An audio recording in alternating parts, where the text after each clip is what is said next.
এখানে হচ্ছে তৎকালীন সময়ে ফজিরায় যেভাবে মানুষ জীবন ব্যবস্থা করত তার কিছু ডামি তৈরি করা আছে সেই সময়কার।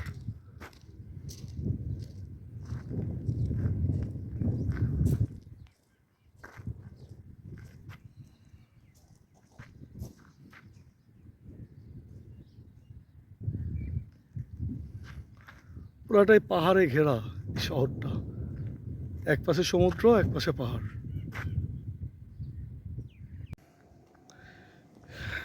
ও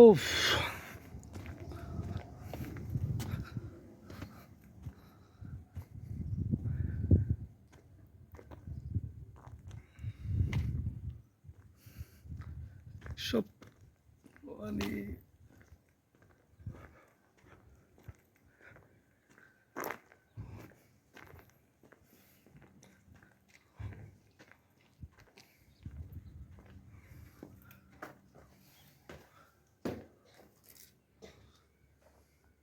এই ঘরেই যদি বাংলাদেশ হইতো তাহলে আমরা এখানে শুই। আল্লাহ।